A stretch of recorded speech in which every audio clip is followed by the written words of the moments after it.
नमस्ते प्यारे बच्चों, आज हम बात करने जा रहे हैं अपने नेक्स्ट लेसन की 10th कोर्स बी, ठीक है, स्पर्श के बुक के लेसन की ततारा वामिलो कथा।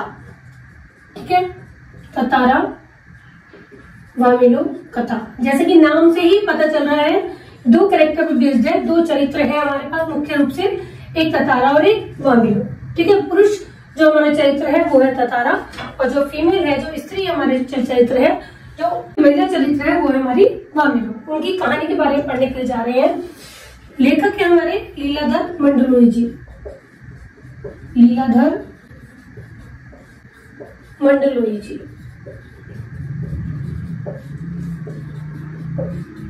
ठीक है, ततारा वामिलो, इन दो कैरेक्टर के बारे में, दो पात्रों के बारे में, दो चरित्र के बारे में इस पार्ट में पढ़ने को जा रहे हैं। एग्जाम में बेटा ध्यान रखना, हर एक पार्ट के बारे में छोटे रूप में, एक एक चीज के बारे में बारीकी से आप लोगों को पता होना चाहिए, ताकि कहीं से भी कोई भी क्वेश्चन बीच में से उठ के पूछा जाए, आप तुरंत उसका आंसर लिख दो। अगर अभ्यास में से कोई प्रश्न पूछा जाता है तो आप इजीली उसका आंसर लिख देते हो, क्योंकि आप याद करके जाते हो। लेकिन सीबीएसई लेसन के बीच में से भी क्वेश्चन बना के देती है, उसके आंसर्स भी आप लोगों को पता होना चाहिए कि आप लोग कैसे उसके आंसर्स अटेम्प्ट करोगे और उसकी स्टोरी क्या है। हम लोग क्या करते हैं, एग्जाम टाइम में सिर्फ क्वेश्चन के आंसर रट लेते हैं। क्वेश्चन के आंसर रटने से बात नहीं बनती बेटा, आप लोगों के पार्ट के बारे में, हर छोटे छोटे बिंदु के बारे में आपको पता होना चाहिए। आज मैं उन्हीं छोटे छोटे बिंदुओं के बारे में आपको बहुत छोटे रूप में बताने की कोशिश कर रही हूँ। ठीक है, हमारा पार्ट स्टार्ट होता है कहाँ से? लेखक का कहना है कि जो सभ्यता जितनी पुरानी होती है उसके बारे में उतने ही किस्से, उतनी ही कहानियां हुआ करती हैं। जरूरी नहीं है कि जो किस्से, जो कहानियां हमें जिस रूप में सुनने को, पढ़ने को मिल रहे हैं, सचमुच वो उसी रूप में घटित हुए हों। यहाँ पर लीलाधर मंडलोई जी ने भी हमें बताया है कि अंडमान निकोबार द्वीप समूह है, उसमें बहुत सारे किस्से हैं, उसके बहुत सारी कहानियां हैं। उनमें से कुछ को लीलाधर मंडलोई जी ने यहाँ पर हमें दिखाया है। ठीक है, अब वो हमें क्या बताते हैं? वो हमें बताते हैं कि अंडमान निकोबार एक द्वीप समूह है, उसके छोटे से द्वीप की एक कहानी है। छोटे से द्वीप की क्या कहानी है? वहां पर विद्वेष जो था वह गहरी जड़ें जमा चुका था। विद्वेष का मतलब होता है बेटा, छोटे छोटे वर्ड्स के मीनिंग आप लोगों को पता होना चाहिए, ताकि आप बहुत प्रभावशाली तरीके से अपने क्वेश्चन का, अपने प्रश्न का उत्तर लिख पाए। ठीक है, विद्वेष गहरी जड़ें जमा चुका था। इस विद्वेष का मतलब होता है शत्रुता, बैर, जलन। ठीक है, इसका अंत करने के लिए एक युगल का मतलब होता है बेटा प्रेमी जोड़ा। ठीक है, एक युगल को आत्म बलिदान करना पड़ा। आत्म बलिदान, यहाँ पर आप समास का भी ध्यान रख सकते हैं बेटा, लेसन के बीच में से कैसे किस तरीके से हमारे समाज बनकर आते हैं। आत्म बलिदान, स्वयं का बलिदान, तत्पुरुष। ठीक है, एक युगल को, एक प्रेमी जोड़े को आत्म बलिदान करना पड़ा। क्यों? ताकि वहां पे जो विद्वेष जड़ें जमा चुका है उनका अंत किया जा सके। तो हमारा प्रस्तुत जो पाठ है वो हमारे लीलाधर मंडलोई जी उसमें बताते हैं कि किस तरीके से वहां पर जो पारंपरिक परंपराएं चलती आ रही थी उनका अंत करने के लिए एक प्रेमी जोड़े को, ततारा और वामिलो को, अपना बलिदान देना पड़ा। प्रेम सबको जोड़ता है, घृणा दूरी बढ़ाती है, इस बात से कोई इनकार नहीं कर सकता, ये बात सभी जानते हैं। तो लेकिन जब व्यक्ति अपने स्वार्थ को छोड़कर समाज के भले के लिए, समाज के विकास के लिए बहुत सारे काम करता है, तो समाज न केवल उसको याद रखता है, बल्कि कोशिश ये करता है कि आने वाली जो पीढ़ी है वो उन चीजों को हमेशा के लिए याद रखे। खुद नहीं याद रखता, बल्कि आगे भी उस चीज को बढ़ाने की कोशिश करता है। यहाँ पर ततारा एक ऐसा ही कैरेक्टर है जो समाज के विकास के लिए अपना खुद का बलिदान तक कर देता है। यही कारण है कि आज अंडमान निकोबार द्वीप समूह पर छोटे छोटे घरों में भी ततारा वामिलो की कहानी सुनाई जाती है। यह इस पाठ के बारे में एक छोटा सा संक्षिप्त परिचय था। ठीक बेटा, हमारी स्टोरी कहाँ से स्टार्ट होती है? हमारी स्टोरी स्टार्ट होती है अंडमान निकोबार द्वीप समूह से। अंडमान निकोबार के बारे में कहते हैं, अंडमान जो है वो, अंडमान एक तरह से मैं इस तरीके का एक द्वीप मान लेती हूँ। ठीक है, द्वीप हमारा क्या है? पानी के चारों तरफ पानी है, उसके ऊपर एक जो धरती का एक टुकड़ा है वो ऊपर की तरफ उठा हुआ है। ठीक है, उसके ऊपर लोग अपने रहने का निवास स्थान बनाते हैं, लोग रहने स्टार्ट कर देते हैं। द्वीप समूह, छोटे छोटे बहुत सारे द्वीप मिल गए हैं। अब वो छोटे छोटे द्वीपों में से मिलने के बाद एक द्वीप की कहानी यहाँ पर हमें पढ़ने के लिए मिल रही है। ठीक है, अंडमान निकोबार, जैसे कि मैं अगर ग्राफ बनाने की, मैप बनाने की कोशिश करूँ यहाँ पर, तो ये है अंडमान निकोबार द्वीप समूह। ठीक है, अंडमान निकोबार द्वीप समूह का अंतिम दक्षिणी द्वीप है ये वाला, ये है हमारा लिटिल अंडमान। ठीक है, लिटिल अंडमान। अंडमान के बाद जो स्टार्ट होती है श्रृंखला, यहाँ से श्रृंखला जो स्टार्ट होती है वो स्टार्ट होती है कार निकोबार की। ये पूरा निकोबार है, ये वाला ऊपर का जो हिस्सा है ये हमारा कार निकोबार, ठीक है। तो लेखक हमसे क्या कहता है, लिटिल अंडमान जो है वो पोर्ट ब्लेयर से, पोर्ट ब्लेयर एक जगह का नाम है बेटा, पोर्ट ब्लेयर से 100 किलोमीटर, इन दोनों के बीच का जो डिस्टेंस है वो है 100 किलोमीटर, ठीक है। लिटिल अंडमान और कार निकोबार इनका डिस्टेंस याद रखना बेटा 96 किलोमीटर है, 96 किलोमीटर है इन दोनों के बीच का डिस्टेंस, ठीक है। लिटिल अंडमान कार निकोबार के बीच की दूरी 96 किलोमीटर है, ठीक। इनका कहना क्या है कि पहले अंडमान निकोबार एक ही आइलैंड थे, एक ही द्वीप समूह थे, लेकिन ये दोनों बाद में अलग हो गए। अब इन दोनों के अलग होने के पीछे क्या कहानी है, ये आज हमें ये पढ़ने के लिए मिलेगी। सदियों पहले की बात है, लिटिल अंडमान और अंडमान निकोबार एक ही द्वीप समूह थे। एक छोटा सा गांव था, बहुत सुंदर गांव था। उस सुंदर गांव का नाम क्या था, पासा गांव था। वो सुंदर गांव ततारा के गांव का नाम पासा है। यहाँ से ततारा से हमारे पाठ की स्टोरी स्टार्ट होती है, ठीक है। ततारा पासा गांव का है, वहाँ एक सुंदर सा लड़का रहता है जिसका नाम मैंने अभी बताया ततारा। सुंदर, बलिष्ठ, नेक, मददगार, ये उसकी विशेषताएं हैं। किसकी, ततारा की विशेष। ततारा कैसा है, नेक है, वह मददगार है। नेक में मददगार से मतलब हमेशा दूसरों की सहायता करने के लिए वो तैयार रहता है। जब भी कोई उसे अपनी मुसीबत होने पर अपनी सहायता के लिए उसे बुलाता वो तुरंत पहुंच जाया करता था। न केवल अपने ही बल्कि वो दूसरों के गांव के लोग भी अगर उसे मुसीबत में याद करते तो उनकी भी हेल्प किया करता था, ठीक है। नेक में मददगार हो गया। इसके बाद वो सुंदर में बलिष्ठ है, ताकतवर है, ठीक। इसके बाद इसकी और क्या क्वालिटी है, आत्मीय स्वभाव है उसका। आत्मीय स्वभाव का मतलब क्या है, अपनेपन वाला स्वभाव है। इसके इसी अपनेपन की वजह से लोग उसके हमेशा पास रहना पसंद किया करते थे, उसके नजदीक रहना पसंद करते थे। इवन उनके घर में अगर कोई कार्यक्रम होता था, उनके गांव में अगर कोई प्रोग्राम होता था तो ततारा को जरूर बुलाया करते थे, ठीक है। एक बात आती है उसकी तलवार, कि वह अपने साथ हमेशा एक लकड़ी की तलवार रखा करता था। उसकी लकड़ी की तलवार में एक दैवीय शक्ति थी, ये लोगों का मानना था। ततारा अपनी तलवार का प्रयोग कभी किसी के सामने नहीं किया करता था, लेकिन लोगों का मानना यह था कि लकड़ी की तलवार हमेशा उसके साथ रहती है और उसके अंदर एक अद्भुत दैवीय शक्ति है, ठीक है। तो हमारे पास एक पॉइंट ये बनता है, अद्भुत दैवीय शक्ति वाली तलवार, दैवीय शक्ति की तलवार। इसके पास थी लकड़ी की तलवार, ततारा के पास थी। एक बार हमारे पास क्वेश्चन क्या बनता है, कई बार उसकी पोशाक कैसी थी, पारंपरिक पोशाक थी, ठीक है। पारंपरिक पोशाक का मतलब है जो उस समय की वहां की परंपरा थी, वो उसके अकॉर्डिंग वहां के कपड़े पहना करता था, ठीक। ये हमारा क्वेश्चन बना। अब इन पॉइंट्स का आप लोगों को ध्यान रखना है कि ततारा की विशेषताएं क्या थी। नेक में मददगार था, सुंदर में बलिष्ठ था, अपनेपन वाला उसका स्वभाव था, आत्मीय स्वभाव था, जिसकी वजह से लोग उसके पास रहना पसंद किया करते थे। उसकी जो तलवार थी वह दैवी शक्ति वाली तलवार थी, ऐसा लोगों का मानना था, क्योंकि वह अपनी तलवार को कभी भी अपने से अलग नहीं होने दिया करता था। इवन किसी का अपना उसका प्रयोग भी किसी के सामने नहीं किया करता था। उसकी जो पोशाक थी वह पारंपरिक थी, परंपरा के अनुसार वह कपड़े पहना करता था। अब सब कुछ उसके अंदर क्वालिटी है। अब उसके बाद उसकी स्टोरी आगे कैसे बढ़ती है, कहानी आगे कैसे बढ़ती है। एक बार की बात है, ततारा अथक परिश्रम करने के बाद समुद्र की ओर, समुद्र की चट्टान जो होती है उसकी ओर टहलने के लिए निकल जाता है। शाम का समय है, ठंडी हवा चल रही है, पक्षियों की आवाज धीरे धीरे, शनै शनै, शनै शनै मतलब धीरे धीरे क्षीण हो रही है। ये लाइन आपको पढ़ने के लिए मिलेगी। धीरे धीरे कम हो रही है क्योंकि शाम का समय, सभी अपने अपने घोंसले की ओर आगे बढ़ रहे हैं, ठीक है। अपने अपने घोंसलों की ओर जा रहे हैं, अपने घरों की ओर जा रहे हैं। अब जो ततारा है वो भी विचार मग्न है, शांत है, उसका मन बिल्कुल, और बालू रेत पर वो बैठा हुआ है। समुद्र के पास की जो रेत होती है उसको बालू रेत बोलते हैं, ठीक है। तो उस पर बैठा हुआ है। अचानक से उसके कानों में एक मधुर आवाज सुनाई देती है, बीच बीच में लहरों की आवाज भी आ रही है।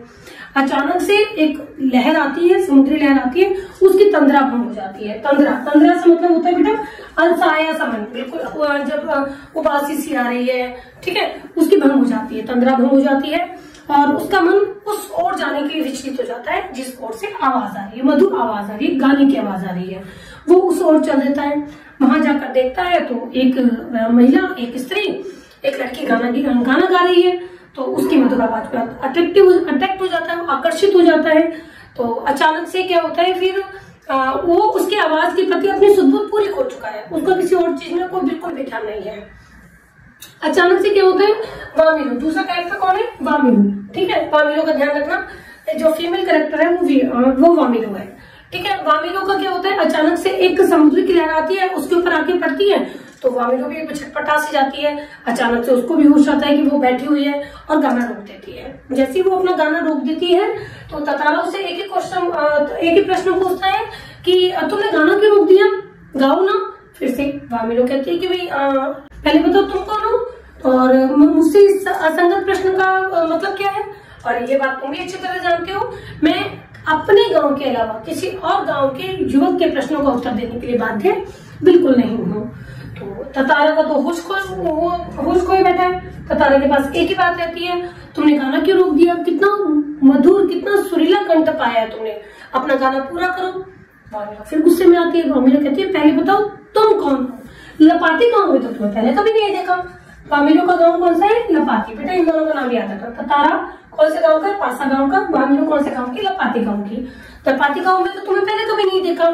ततारा तो अपने सुध-बुध खो के बैठा हुआ है। ततारा का फिर वही प्रश्न होता है, तो वामिलो को इस बार गुस्सा आ जाता है और गुस्से में आके उसको जवाब देती है, ढीठ तक की भी हद होती है, हर बार एक ही राह का लापे जा रहे हो कि तुम कौन हो, तुमने गाना क्यों रोक दिया, गाना क्यों रोक दिया।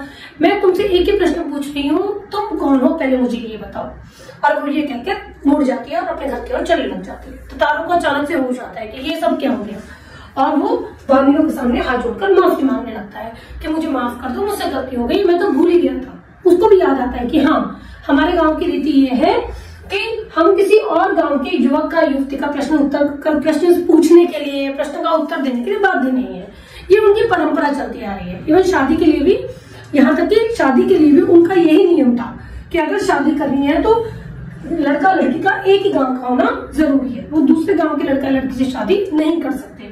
ततारा को भी ध्यान आता है इस बात का, तो ततारा वामिलो से माफी मांगता है कि मुझे माफ कर दो, मैं अपने सुध-बुध खो बैठा था, तुम्हारी आवाज के अंदर इतना खो गया था, मेरा किसी और चीज में ध्यान नहीं था, बस तुम मुझे अपना नाम बता दो, मैं और आगे किसी चीज की जिद नहीं करूंगा और तुम्हारा रास्ता छोड़ दूंगा। तो वामिलो भी कहीं ना कहीं अनमने ढंग से होती है, उससे अलग होने की कोशिश करती है, क्योंकि वामिलो के मन में भी ततारा के लिए कोमल भावना का संचार हो जाता है, क्योंकि वो भी कहीं ना कहीं उसके प्रति आकर्षित हो जाती है कि भाई एक सुंदर एक बलिष्ठ युवक आके मुझसे एक प्रश्न पूछ रहे हैं। आगे जाके आपको स्टोरी में पता चलेगा कि वो ततारा के बारे में पहले भी बहुत कुछ बातें सुन चुकी है, तो एक जीवन साथी के रूप में उसकी कल्पना कर चुकी थी। ये आगे चलते हैं। तो वामिलो अपना नाम बताकर आगे चली जाती है, अपने घर की ओर बढ़ जाती है। तो ततारा जाते हुए उसे प्रश्न पूछता है कि कल भी तुम मुझसे मिलने के लिए यहाँ पर आओगी ना। तो वो कहती नहीं, मैं नहीं आऊंगी और शायद मैं कभी नहीं आऊंगी। तो वामिलो अपने घर पहुंच जाती है। घर पहुंचने के बाद वे अपने मन को किसी और दिशा में ले जाने की कोशिश करती है, अपने छोटे मोटे और काम करने लग जाती है, लेकिन उसको ध्यान आता है कि वो कितनी भी कोशिश कर ले वो ततारा से अपने मन को अलग नहीं कर पाती। उसके दिमाग में ततारा ही घूमता रहता है। क्यों? क्योंकि उसने अपने जीवन साथी के रूप में जिस लड़के की कल्पना की थी, जैसे लड़के की कल्पना की थी, वो बिल्कुल ततारा जैसे था, सुंदर भी था, बलिष्ठ भी था, और आज तो उसका चेहरा बिल्कुल ही अलग रूप में आया था, बिल्कुल ही भोला भाला एक याचक की तरह, बेहद शांत, ठीक है, और निर्निमेष याचक की तरह उसकी तरफ देख रहा था। निर्निमेष याचक होता है बेटा, निर्निमेष बिना पलक झपकाए, याचक का मतलब होता है भिखारी, ठीक है, कि बिना पलक झपकाए वो उसकी तरफ देख रहा है, सिर्फ उसकी तरफ देखे ही जा रहा है। तो उसने कहा कि मैंने भी तो ऐसी एक बंदे की जीवन साथी की कल्पना की थी जैसा कि ततारा है। तो कोशिश करती है उसकी तरफ से अपना ध्यान हटाने की, लेकिन अपना ध्यान नहीं हटा पाती। वहां पे ततारा सोचता रहता है कि मैंने इसे कल शाम को बुलाया है, पता नहीं आएगी नहीं आएगी, कहीं ऐसा ना हो कि जैसे समुद्री रेत पर समुद्र पर सूरज की किरणें शाम के टाइम पे गायब हो जाती हैं, कहीं इसी तरीके से मेरे मन में भी एक आशा की किरण है, वामिलो मुझसे मिलने के लिए आएगी नहीं आएगी, कहीं वो भी टूट ना जाए। वामिलो अगले दिन पहुंच जाती है ततारा से मिलने के लिए। अब शाम होने से पहले ही ततारा वामिलो से मिलने के लिए उसी जगह पर लपाती गांव के समुद्र के किनारे पर पहुंच जाता है। वहां पे क्या है, ततारा के दिमाग में एक प्रश्न है कि पता नहीं वामिलो मुझसे मिलने के लिए आएगी नहीं आएगी, कहीं ऐसा ना हो जैसे शाम होती है तो क्या होता है, सूरज की किरणें धीरे धीरे धीरे धीरे धीरे गायब होने लग जाती हैं। तो ऐसे ही कहीं ऐसा ना हो, एक आशा की किरण कैसी कि वामिलो मुझसे मिलने आएगी नहीं आएगी, कहीं ऐसा ना हो सूरज की किरणों की तरह वो भी कमजोर हो जाए, सूरज की किरणों की तरह वो भी टूट जाए। ठीक है, जैसे शाम होगी समुद्र के अंदर सूरज की किरणें डूब जाएंगी, इसी तरह ऐसा ना हो शाम होगी मेरी जो आशा की किरण है, उम्मीद की किरण है, वामिरो मुझसे मिलने आएगी नहीं आएगी, कहीं वो भी टूट जाए। शाम हुई, वामिरो उससे मिलने के लिए पहुंच गई। ततारा अचानक से देखता है एक नारियल के झुरमुटों के पीछे, साउथ में आप लोग अच्छे से जानते हो बेटा नारियल के पेड़ बहुत ज्यादा होते हैं, नारियल के पेड़ के पीछे से ततारा को देखने की कोशिश करती है। ततारा उसे देख लेती है कि वामिरो मुझसे मिलने आई है। उसकी खुशी का खजाना नहीं रहता, उसकी खुशी का ठिकाना नहीं रहता कि वामिरो मुझसे मिलने के लिए आ गई। दोनों एक दूसरे के सामने बिना कुछ कहे रोज एक दूसरे से मिलते हैं, कुछ कहते नहीं है, मूर्तिवत, मूर्तिवत का मतलब होता है मूर्ति की तरह स्थिर। ठीक है, खड़े हो जाते हैं, बस एक दूसरे से मिल लेते हैं खाली और अपने अपने घर चले जाते हैं। अब क्या होगा, गांव के लोगों ने इस बात के भांप लिया। गांव के लोगों ने देखा कि इससे ये अलग गांव का है, ततारा है पासा गांव का, ध्यान रखना। ठीक है, और वामिरो है लपाती गांव की। ये दोनों मिल रहे हैं, प्रेम के संबंध बन रहे हैं, शादी हो नहीं सकती है, तो इनके संबंध को किसी भी तरीके से तोड़ा जाए। ठीक है, लोग इन दोनों को समझाने की कोशिश करते हैं, लेकिन ये दोनों नहीं मानते। फिर वो क्या होता है, पासा गांव में, ततारा के गांव में पशु पर्व का आयोजन होता है बेटा। पशु पर्व, पशु पर्व में क्या होता है, पशुओं का त्योहार। इस पशुओं के त्योहार में क्या होता है, गांव के सभी लोग, जितने भी युवक होते हैं, गांव के सभी लोग इसमें पार्टिसिपेट करते हैं। युवकों का भी पशुओं के साथ शक्ति का प्रदर्शन होता है, यानी कि पशुओं के साथ युवकों को भी लड़ाया जाता है जो ताकतवर होते हैं, और पशुओं को पशुओं की शक्ति के साथ ही प्रदर्शन होते हैं, यानी कि साहसी और बलिष्ठ पशुओं को दूसरे साहसी और बलिष्ठ पशुओं के साथ भिड़वाया जाता है। ठीक है, नृत्य और संगीत का भी प्रोग्राम होता है, खाने पीने का भी प्रबंध किया जाता है, पूरे गांव के लोग इसमें पार्टिसिपेट करते हैं, सभी इसमें भाग लेते हैं। वहां पे ततारा पहुंचा है, उस फंक्शन के अंदर ततारा के तो गांव में ही प्रोग्राम है, वामिरो का भी इंतजार है ततारा को। ततारा का प्रोग्राम में कोई मन नहीं लग रहा कि भाई पता नहीं आएगी नहीं आएगी, क्यों, क्योंकि उसका सारा ध्यान वामिरो के ऊपर है। वामिरो वहां पे आएगी नहीं आएगी प्रोग्राम के अंदर। वामिरो अचानक से आती है, अचानक से उसको दिखाई देता है कि नारियल के झुरमुटों के पीछे से एक चेहरा धीरे धीरे नजर आ रहा है सामने से। है किसका, वो वामिरो का। वामिरो कुछ नहीं कह रही है, रोई जा रही है, रोई जा रही है। ततारा परेशान कि यार क्या करूं, किम कर्तव्य विमूढ़, एक वर्ड आएगा बेटा, किम कर्तव्य विमूढ़। ऐसे से वर्ड की मीनिंग आप लोगों को पता होना चाहिए। किम कर्तव्य विमूढ़ की स्थिति में है, इसका मतलब है क्या करूं क्या ना करूं, असमंजस की स्थिति। ठीक है, समझ में नहीं आ रहा क्या करूं। वामिरो रोई जा रही है, अचानक से वामिरो की माँ आ जाती है। वामिरो की माँ अपनी बेटी की हालत देखने के बाद वो गुस्सा करती है ततारा के ऊपर, खूब अपशब्द उसे बोलती है।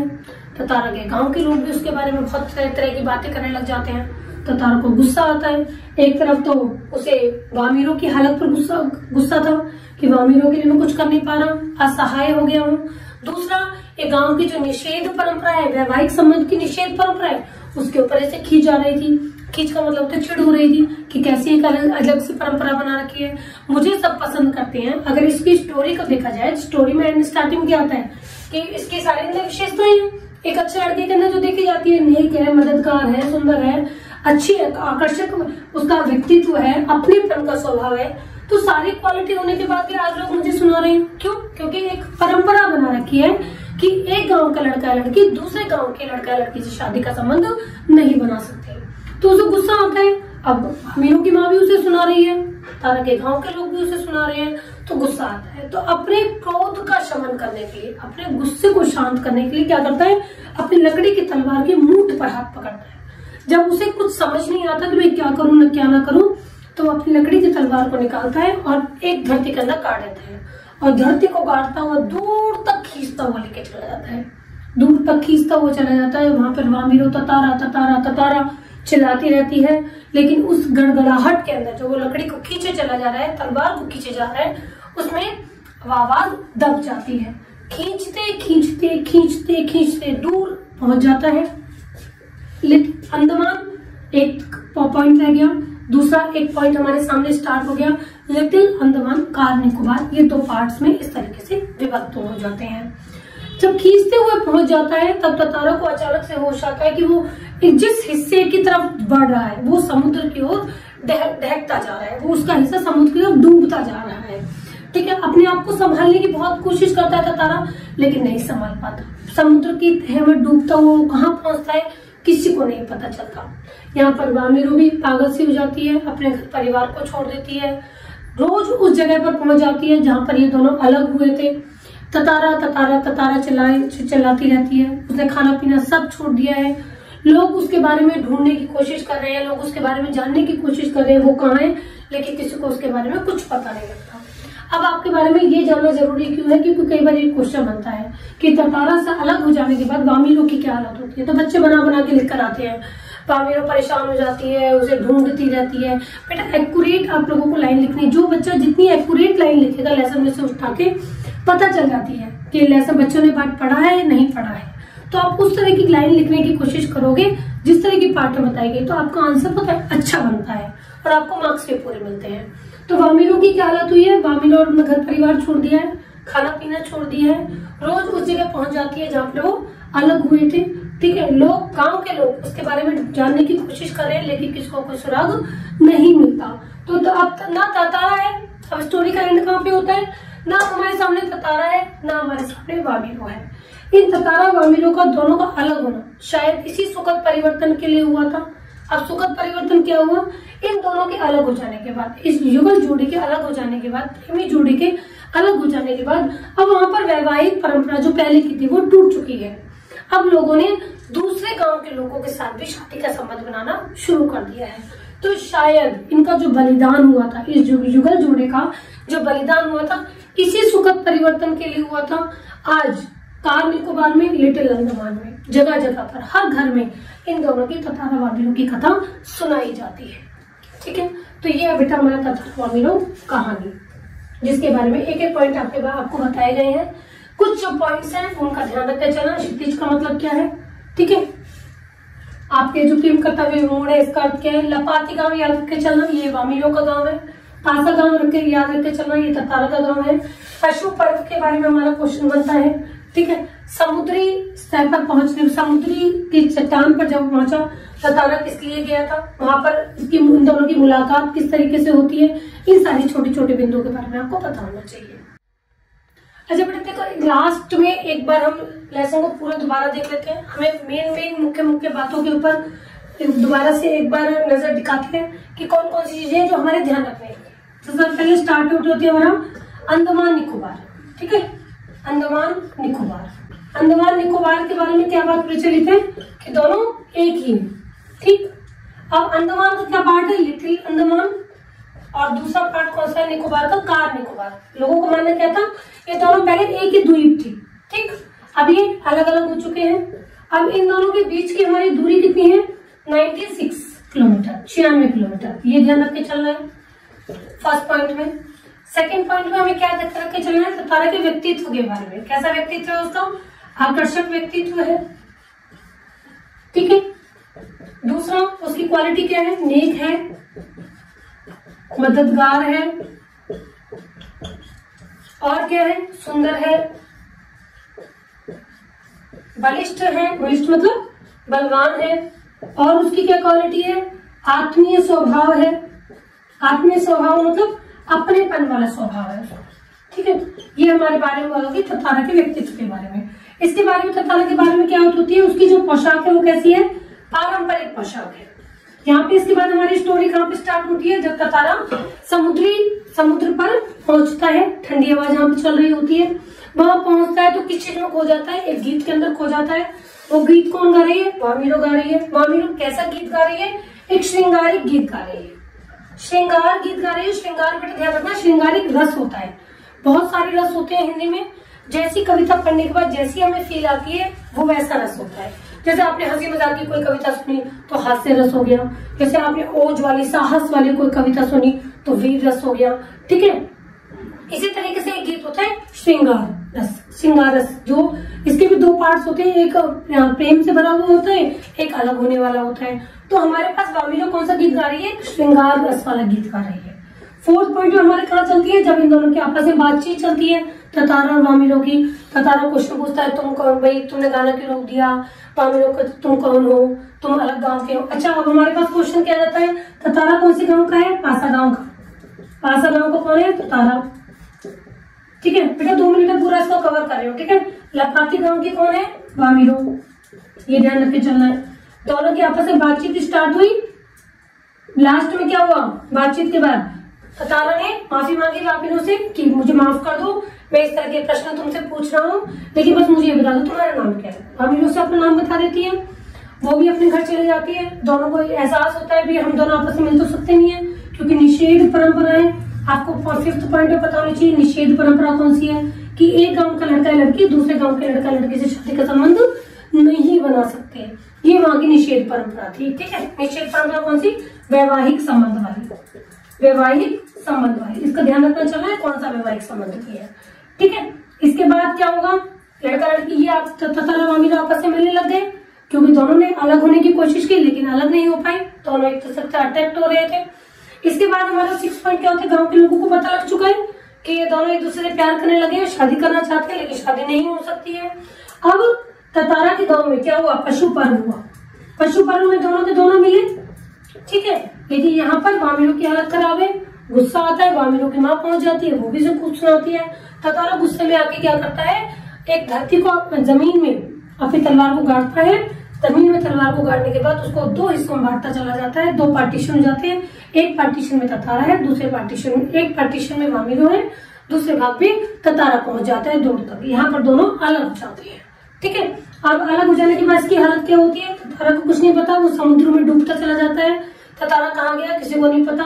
वामिलो की हालत में आप लोगों को बता चुकी हूँ, हालत खराब हो चुकी है, खाना पीना छोड़ दिया है, घर परिवार छोड़ दिया है, हर उस जगह पर पहुंच जाती है बार बार जहाँ पर वो दोनों अलग हुए थे। ठीक है, अब तारा और वामिलो दोनों ही नहीं है, लेकिन दोनों तारा और वामिलो का अलग होना एक सुखद परिवर्तन था। क्या वो वैवाहिक जो निषेध परंपरा थी वो टूट चुकी थी। अब यहाँ तारा ये आपके बासा गांव के लपाकी गांव के लोग एक दूसरे के गांव के लोगों के साथ भी शादी के संबंध बनाने लग गए थे। ठीक है, तो ये चीज हमारे जानने के लिए थी। अच्छा, एक पॉइंट और यहाँ था, पारंपरिक पोशाक के साथ एक चीज और ध्यान रखने की है, तलवार के बारे में। उसकी तलवार कैसी थी, लकड़ी की तलवार थी, और लकड़ी की तलवार में कैसी थी, दैवी शक्ति थी। ये बेटा शॉर्ट में स्टोरी है। ठीक है, अगर आप पूरा लेसन ध्यान से पढ़ चुके हो तो इन पॉइंट्स का और ध्यान रखना चाहिए। ठीक है, मिलते हैं जल्दी नेक्स्ट लेसन।